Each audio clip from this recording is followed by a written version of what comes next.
Payback times. The first sip is always the best, but this morning it tasted of ashes. My phone shattered the quiet, vibrating on the weathered redwood table. A local number, Clayton Briggs, the former chair of the Pine Ridge Community Council. His voice was a familiar blend of folksy warmth and polished granite. "Elara, hope I'm not catching you at a bad time." "It's early, Clayton. What can I do for you?" I kept my tone neutral, but the coffee's warmth had already faded. "A sensitive matter. Hate to be the bearer of difficult news, especially to someone with your standing." He paused, letting the implication hang. "The council's been notified of a situation concerning your parcel, Lot 7, the Perch." My spine straightened. "What situation?" "A claim's been filed, an adverse possession claim."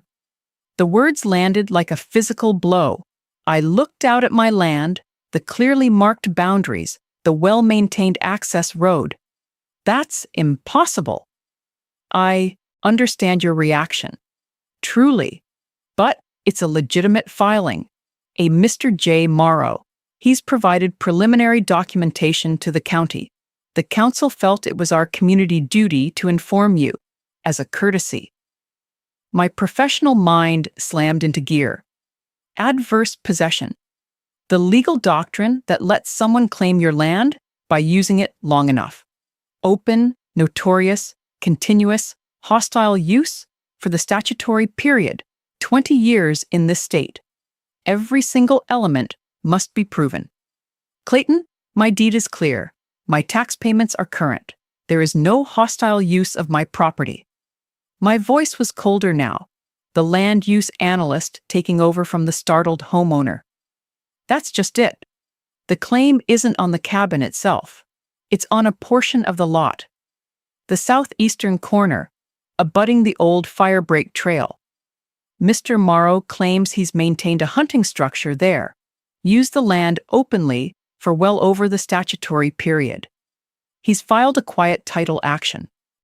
The southeastern corner, the farthest point from the cabin, a steep, rocky slope choked with brush.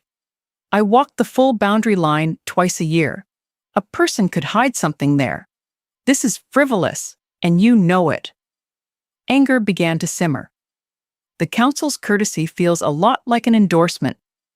He sighed, a sound of profound, practiced weariness. "We have to acknowledge legally filed actions. Mr. Morrow is represented, and he's made an offer. To avoid a long, messy legal battle, one that could drag your family's good name through the mud, given your position, he's willing to negotiate a sale of the entire parcel for a reasonable price, considering the cloud on the title."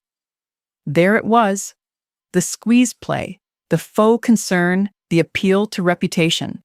A sale, my cabin, my mother's legacy. Let me be perfectly clear, Clayton. I am not selling, not a square inch.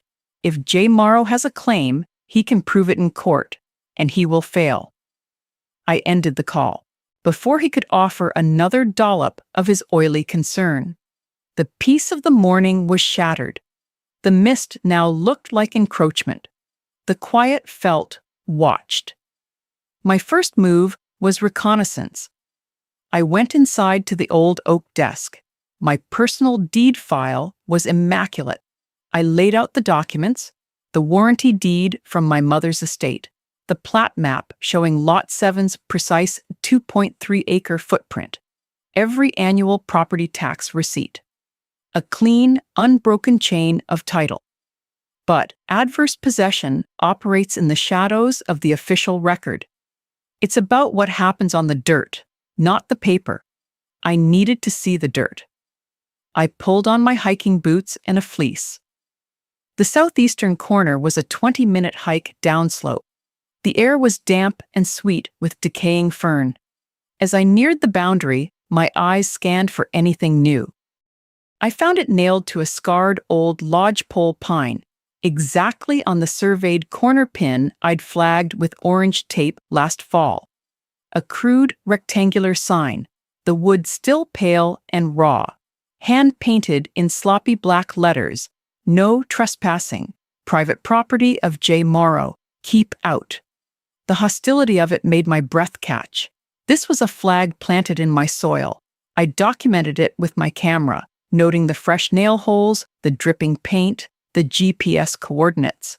The sign was new evidence, far too new to support a claim of continuous use. But the claim was for a hunting structure. I pushed past the sign, and there, nestled in a thicket, was a blind. It was old, the plywood walls gray and warped, the camo netting frayed. It looked like it had been there for years. Had it? I walked this line. I was sure I would have noticed.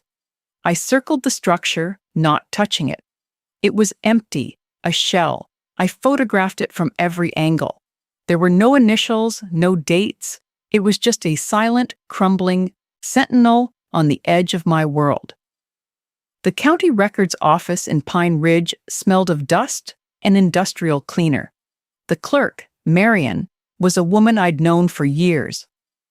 "Elara, here for the summer tax assessment," she asked, her smile fading as she took in my expression.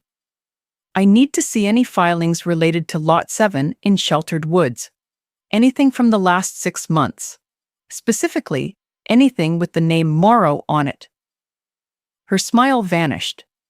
She glanced toward the closed door of the assessor's private office. "Right, let me check the system." She was slow at the terminal. Finally, she printed out a few pages. "There's a filed notice of claim for adverse possession," she said quietly, sliding the papers across the formica.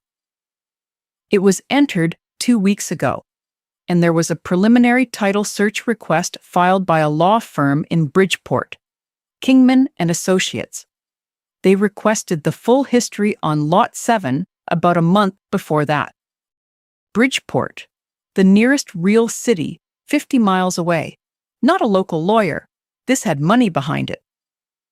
"Can you see who requested the search?" I asked, keeping my voice low.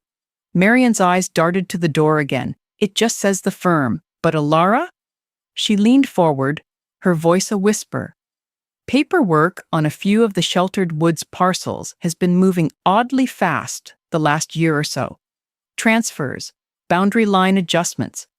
My boss has been taking personal interest, flagging things for expedited review." She leaned back quickly. "That's all public record, of course. You could look it up." The message was clear. The gears were greased. This was a play, and someone inside was helping it along. I needed to look Clayton Briggs in the eye. The Pine Ridge General Store was the community's living room. The bell jangled as I entered. Clayton was holding court by the bulletin board. He saw me, and his expression shifted into grave concern. "Elara, we need to talk and be private?" "This is fine," I said, my voice carrying. "You delivered a message this morning. I'm delivering one now. The claim is fraudulent. The sign on my property is new. I will be filing a trespass complaint and a motion to dismiss the quiet title action. And I will be investigating how a baseless claim gets expedited through county channels." Clayton's face hardened, the folksy mask slipping. "Now see, that's the kind of confrontational outsider attitude that causes problems here. We're a community. We solve things through discussion, not lawsuits." "A community protects its members from predatory land grabs," I shot back. "Is it a grab if someone's been using land everyone else forgot about?" he said, spreading his hands. "Maybe your focus has been elsewhere. A busy career, living hours away most of the time. It's easy for things to slip. Mr. Morrow's claim has documentation. He's lived here, used that land. He's one of us. Fighting this will be expensive, ugly. It'll split the community. Is that what you want?" He was appealing to the gallery, framing me as the disruptive outsider protecting a second home against a local's rightful claim. "What I want," I said, locking eyes with him, "is for the law to be followed. I'm very good at following it and exposing when it's not." I turned and left, the bell jangling violently behind me. Back at the perch, the silence was charged. I called my sister, Claire, in Seattle. Clayton Briggs just tried to shake me down for the cabin, I said, the story pouring out. Adverse possession? Like squatters' rights?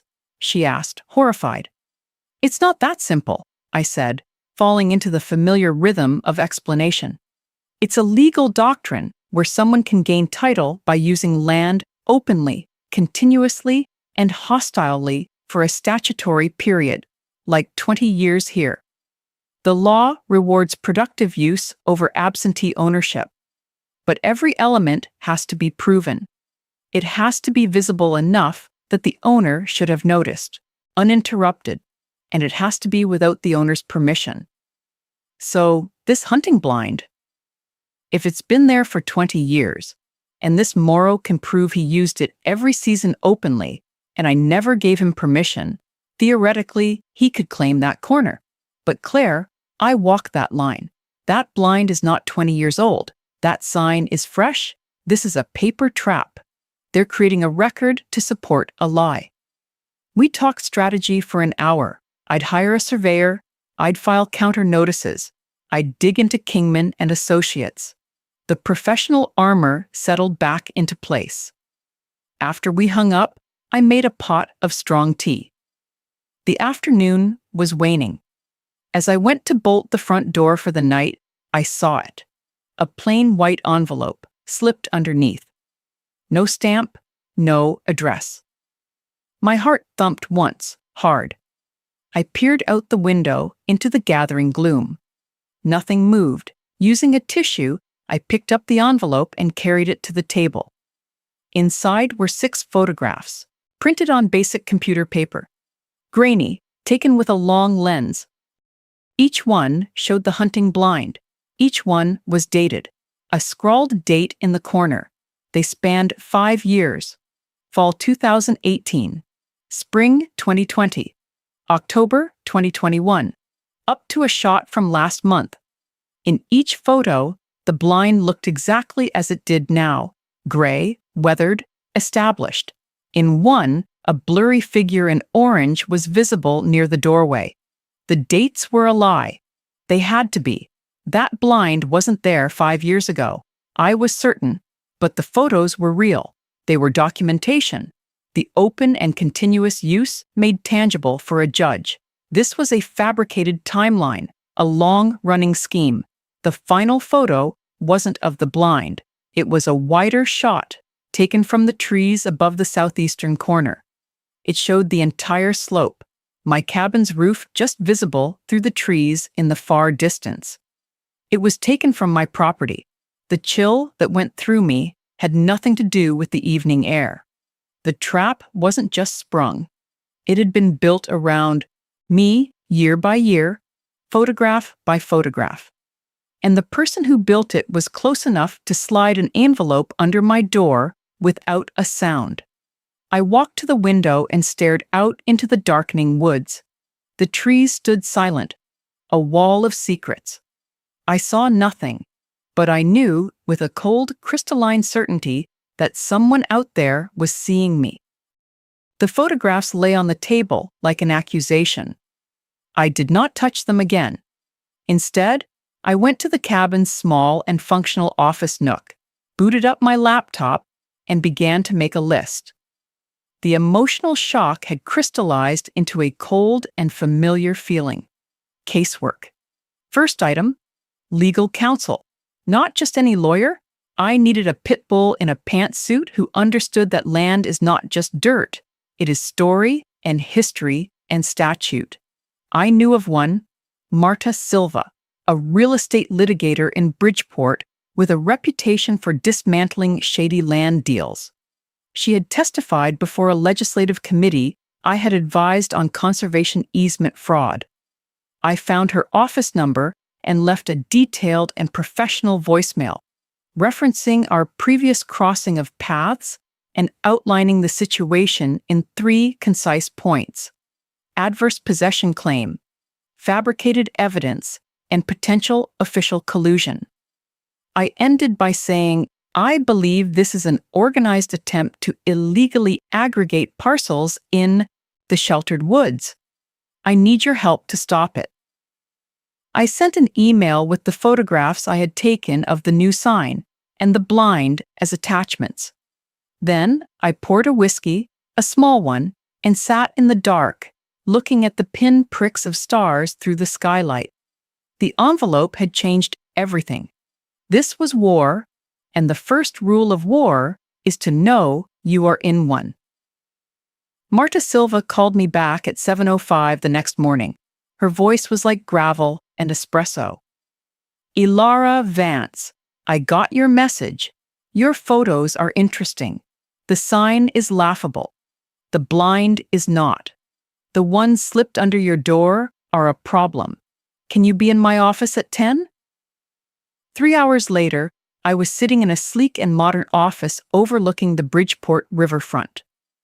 Marta was in her 50s, with sharp black eyes and a stillness that reminded me of a hawk on a perch. She had my documents, the claim paperwork from the county, and the printed photographs spread out on a conference table. "Okay," she said, steepling her fingers. "Let us talk about how we lose." I blinked. "Excuse me?" Adverse possession is a loser's game for the true owner from the moment it is filed. Even if you win, and we will, you lose. You lose time and money and peace of mind. The system is built that way to pressure settlement. Clayton Briggs knows this J. Morrow, and whoever is behind him know this. So, our first job is to shift the cost-benefit analysis. Make losing more expensive for them than for you. I nodded, slipping into the collaborative and strategic mindset I used at the DNR. Understood. We start with discovery. We will demand everything from the claimant. Receipts for materials for that blind. Hunting licenses for the past 20 years. Tax records showing his residence. Every scrap of paper they are using to build their fictional timeline. She tapped the printed photos. These are key. Digital forensics can pull metadata from the original files. Those handwritten dates mean nothing. The camera's timestamp is everything. We will subpoena the originals. "And if they do not have them?" I asked. "Then their case evaporates. But they will have something. This is too sophisticated for that." She leaned forward. "Now, the legal doctrine. You know it. Open, notorious, continuous, and hostile use for 20 years. We attack each pillar. The hostile element is often the most nuanced. It means without the owner's permission. Did you ever, at any point, give anyone permission to use that corner of your land? A verbal okay, a nod, I do not mind if you... The question was a trapdoor opening beneath me. A memory, vague and uncomfortable, stirred. 5 years ago, the Pine Ridge Community Council meeting was held in the drafty volunteer fire department bay. I was there to support a neighbor contesting a questionable boundary adjustment. Clayton Briggs, then the chair, was holding forth. "The problem we have," he said, his voice echoing off the cement walls, "is a lack of consistent stewardship. Some properties are impeccably maintained. Others..." He let the implication hang. His gaze swept the room and lingered for a fraction of a second on me. I was the weekend owner, the professional from the city. When owners are absent, they do not see the brush piling up or the deadfall becoming a fire hazard. They do not value the land the same way. Maybe we need simpler rules. If a local sees a problem on a neglected lot, maybe they should have the right to go in and take care of it, for the good of the community. There was a murmur of agreement from a few of the old-timers. I had raised my hand. "That is a dangerous precedent, Mr. Briggs. It blurs property lines and invites conflict. The good of the community should not override private property rights without explicit and written agreements." He had smiled, a thin and cold thing. spoken like a true bureaucrat. Elara, we work on trust up here. But you are probably right. Paperwork is so much more reliable than a handshake. The sarcasm was barely veiled. The motion had died, but the sentiment had been planted. Marta's voice pulled me back to the present. Elara, permission. Did you give it? No, I said firmly. Then the second and more painful memory surfaced. 3 years ago, it was a crisp October afternoon. I had been swamped with a major statewide conservation corridor project for months. My visits to the perch had been short and rushed. I was walking the boundary line, but my mind was on zoning maps and endangered species habitats. I pushed through the thicket near the southeastern corner and saw it for the first time. The hunting blind. It was not as dilapidated as it looked now. The plywood was newer, and the camo netting bright. It felt recent. Annoyance flared, but so did fatigue. I did not want to fight. On my way back, I ran into old Ben Crowley, whose lot bordered mine on the west. He was splitting wood. Ben, I had said, trying to sound casual, you know anything about a hunting blind down on the far southeast corner? On my side of the line? He had wiped his brow and avoided my eyes. Oh, that old thing? Yeah, I seen it. Folks around here, old-timers mostly, they have always used that general area. Good sight lines down the draw. Never really thought about whose paper it was on. He shrugged. It is just how it has been. I had stood there, the professional who wrote memos about enforcing recreational easements, and I had said nothing. I had given a vague and frustrated sigh. Well, it is an eyesore. And I had walked away. I had not posted a sign. I had not written a letter. I had let the friction of a potential confrontation stop me. I had implicitly tolerated it. I saw it 3 years ago, I told Marta, the admission tasting like ash. A neighbor indicated it was customary use. I did not explicitly give permission, but I did not revoke it either. I did not take formal action. Marta did not chastise me. Her face was impassive. That is the crack they will try to drive a truck through. They will argue your knowledge and inaction constituted tacit permission, that it was not hostile until you suddenly decided to make it an issue. She pointed a finger at me. This is where your expertise becomes a curse. You know the law in the abstract, for the state's forests, but you did not apply it to your own backyard. Clear and documented boundaries are a landowner's best defense. Annual surveys and posted signs and written revocation of permission. It all creates a paper wall. You had a verbal understanding with your community, and now someone is weaponizing it. The truth of it was a physical ache. I had been lulled by the beauty and by the sense of belonging. I had forgotten that in matters of land, sentiment is a vulnerability. We can overcome it, Marta continued, because their entire claim is a house of cards. But we need to be perfect.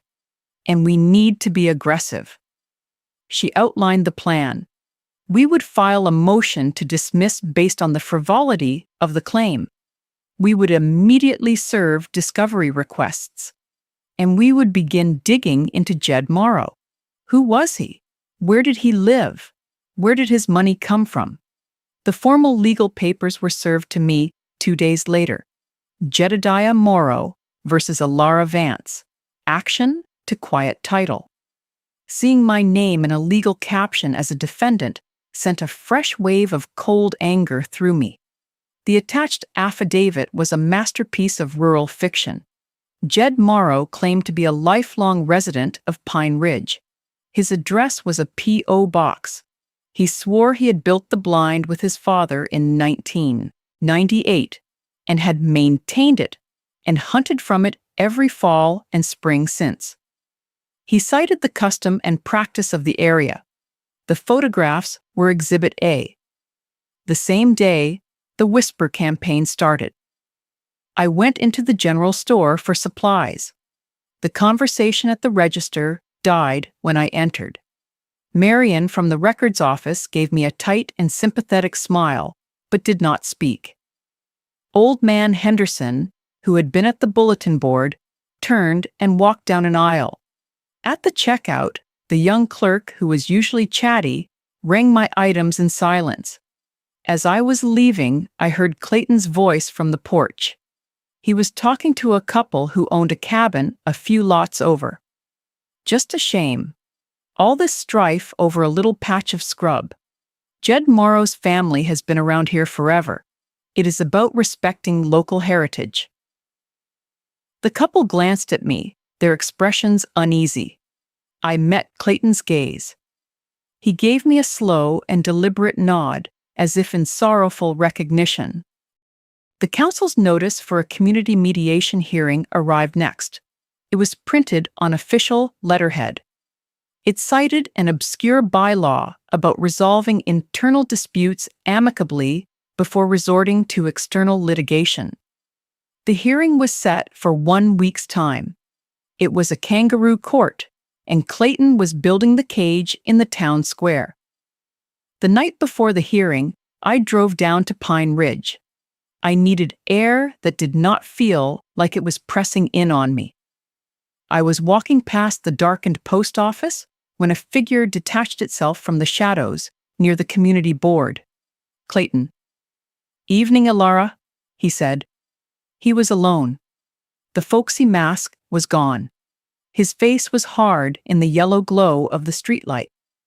"Clayton, this hearing tomorrow. It does not have to be a spectacle. You can still settle. Morrow's offer is still on the table. It is fair market value, considering the litigation risk." "It is extortion," I said flatly. He took a step closer. The smell of cheap cigar smoke clung to his jacket. "It is reality. You are smart. You see the board. The community is leaning. They see a local man being denied what has been part of his life for decades by an outsider with a fancy title. They do not see deeds and statutes. They see a story, and I am writing it." He paused, letting the threat settle. "That job of yours, it relies on reputation, does it not? Trusted steward of the public's land. How does it look when you are accused of being a petty and greedy landholder yourself? Fighting a simple and hard-working man? The newspapers in Bridgeport might find that interesting." The directness was almost a relief. "Are you threatening my career now?" "I'm explaining consequences. Walk away with the money. Your reputation stays clean. The community stays whole. It is the sensible choice." "The sensible choice," I repeated. "Or the one that enriches you and your silent partner, Jay Morrow." "Who is he, Clayton? A cousin? A front? Who is really after my land?" For a flash, something dangerous flickered in his eyes. Then the mask of weary reason slid back into place. "Think about it, Elara. Seriously. Before tomorrow." He turned and walked away, his footsteps echoing on the quiet street. I drove back to the perch with my hands tight on the wheel. The pressure was immense.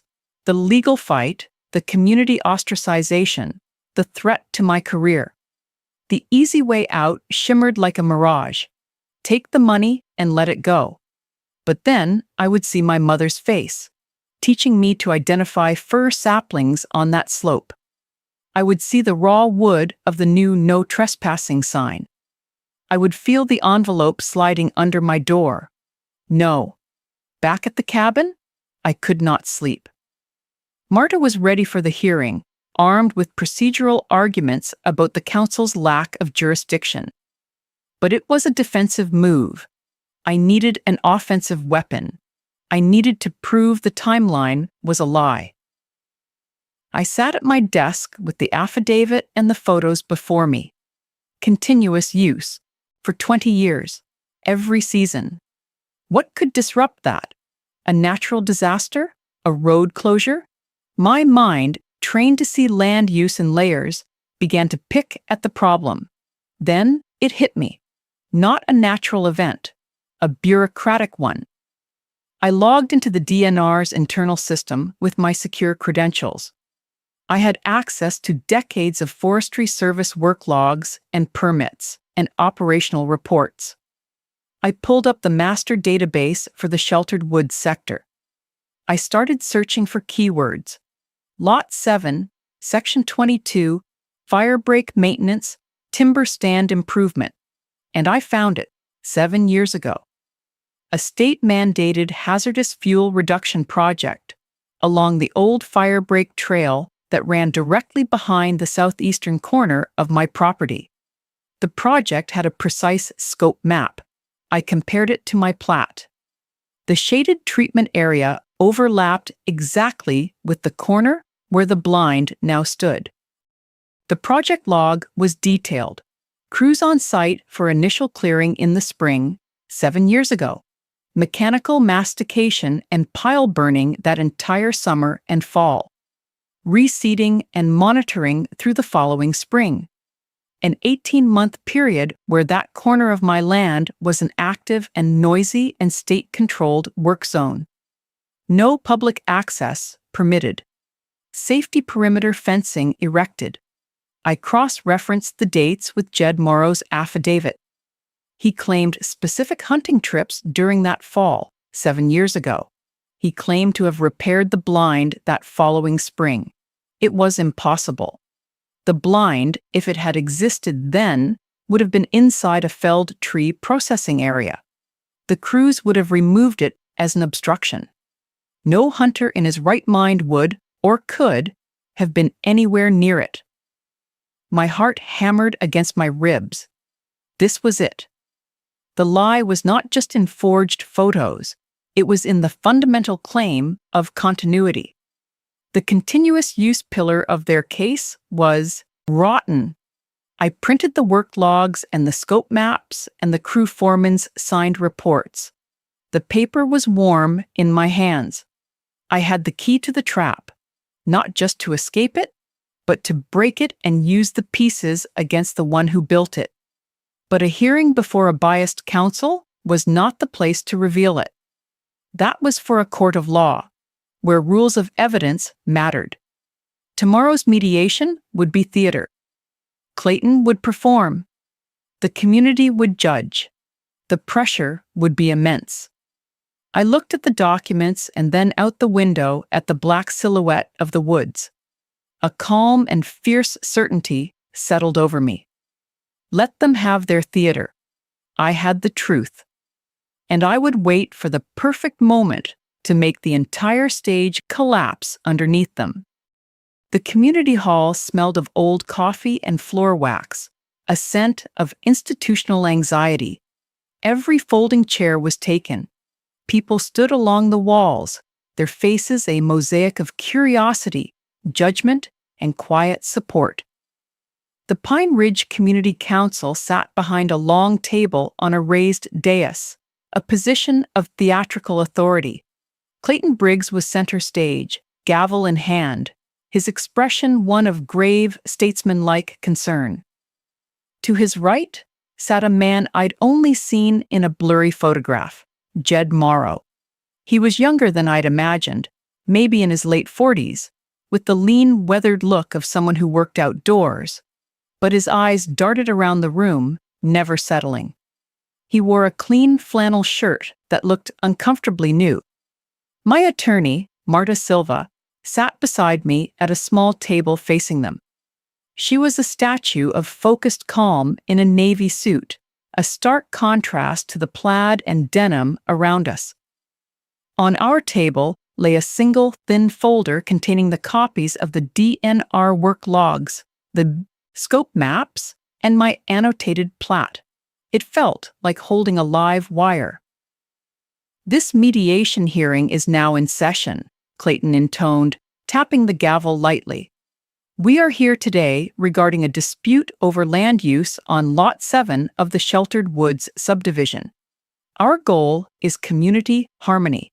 Mr. Morrow, you may present your statement. Jed Morrow stood, clutching a note card. His voice was reedy and rehearsed. He told the story of the blind built with his daddy, of seasons spent there, of watching the woods change. He spoke of his deep connection to that piece of land, of the sweat and care he had poured into it. He held up the photographs that had been slid under my door. My whole life is in these woods, he finished, his voice cracking with what sounded like practiced emotion. It ain't about money, it is about what is right. Murmurs of sympathy rippled through the room.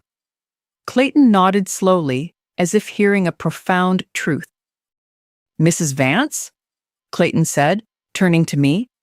His tone was different now, patient and slightly condescending, the expert addressing a stubborn child.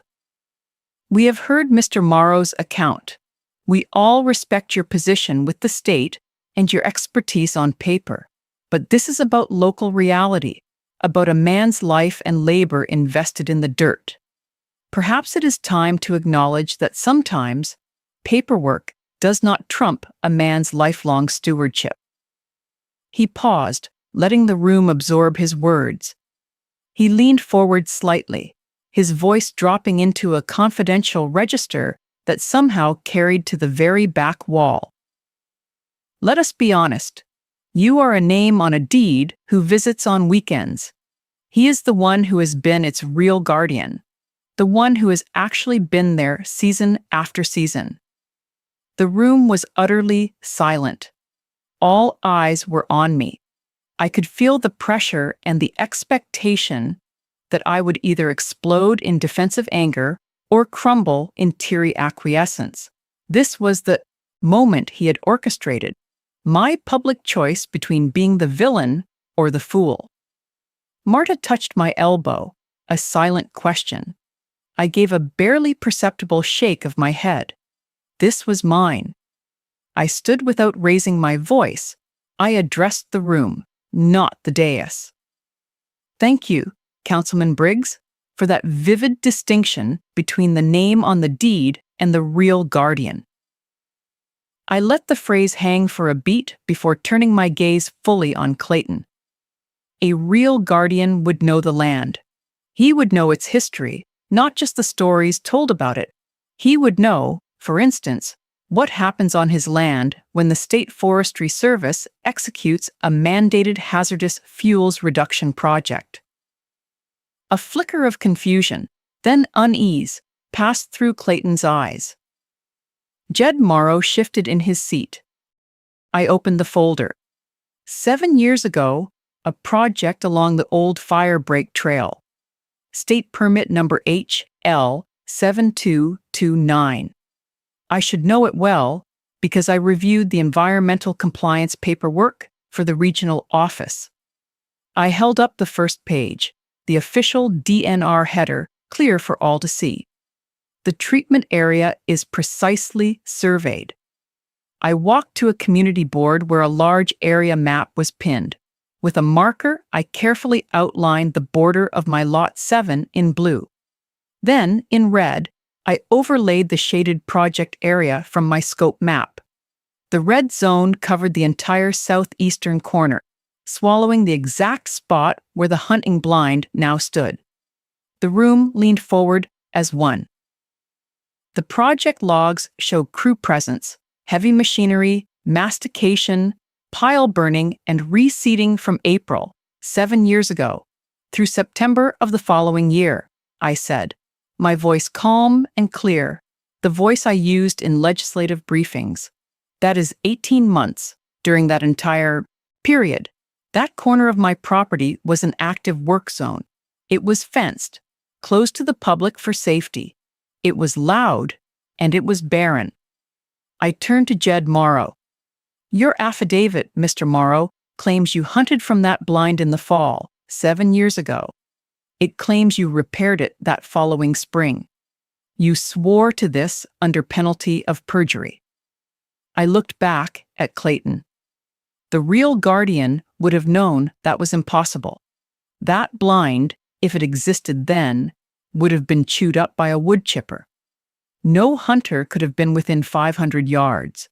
There was no continuous use. There was a state-mandated interruption that completely voids the legal requirement of continuity for an adverse possession claim. I slapped the work logs down on the council table. The sound was sharp and final. The silence in the hall was profound before it shattered into a wave of gasps and urgent whispers. Jed Morrow's face was ashen. He looked desperately at Clayton, who had gone very still. The smugness had drained from his face, leaving behind something pale and hollow. "You pushed for that harvest project, Councilman Briggs," I said, my voice still quiet, but now cutting through the noise like a blade. "You lobbied the county to approve the state's request for access. You stood right here and called it a victory for community safety. You knew, which means either you suborned perjury by helping Mr. Morrow file a false claim, or you were utterly negligent in verifying the facts of a dispute you chose to amplify. Which is it?" Clayton found his voice, but it was a ragged thing. "This is irrelevant to this hearing. This is a technicality." "It is the entire case," Marta Silva said, rising smoothly to her feet. "Without continuous use, there is no claim. The action is frivolous. We will be filing a motion for sanctions against Mr. Morrow for a fraudulent filing and a formal ethics complaint with the state bar against any attorney who assisted him. We will also be filing an ethics complaint with the county commissioners regarding your conduct, Councilman Briggs, in using your official position to harass a constituent with a demonstrably false claim." The gavel in Clayton's hand clattered to the table. The mediation was over.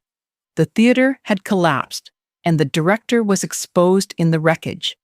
The aftermath was swift and clean, like a forest after a controlled burn. Jed Morrow recanted his claim the next day through a terrified lawyer. The quiet title action was dismissed with prejudice. Marta filed the sanctions motion, and Morrow, to avoid deeper legal trouble, agreed to a settlement that covered all my legal fees and the cost of a surveyor to officially remove his blind and sign. Clayton Briggs resigned from the community council within the week, citing a desire to spend more time with his family.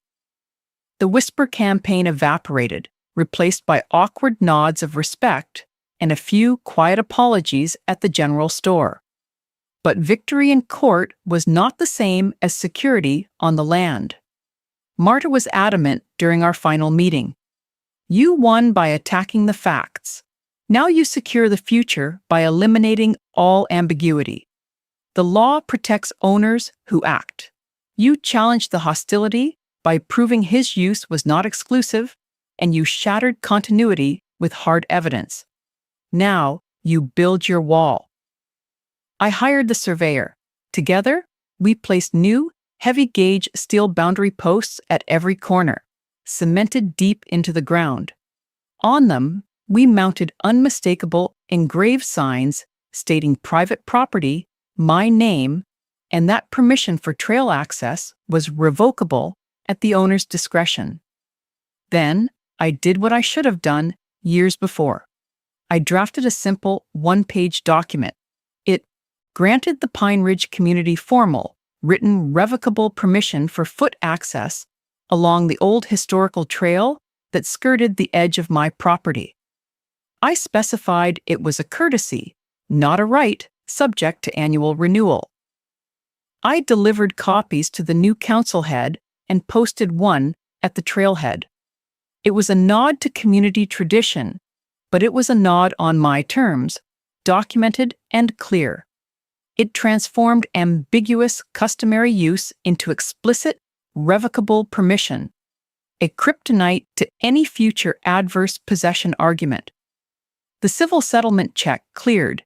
It was not life-changing money, but it was reparations. It felt like justice. A month later, Dawn found me back on the deck of the perch. The mist was back, threading peacefully through the pines. The coffee was hot and bitter in my hands. My gaze drifted to the tree line, to where a new steel post gleamed dully in the early light. It was not an eyesore, but a statement and a promise. The woods were quiet, but the silence was different now. It was not the fragile quiet of something that could be stolen. It was the deep, resilient quiet of something that had been defended and secured. The air smelled of damp earth and pine, clean and unchallenged. I took a slow sip, the warmth spreading through me. This was more than peace.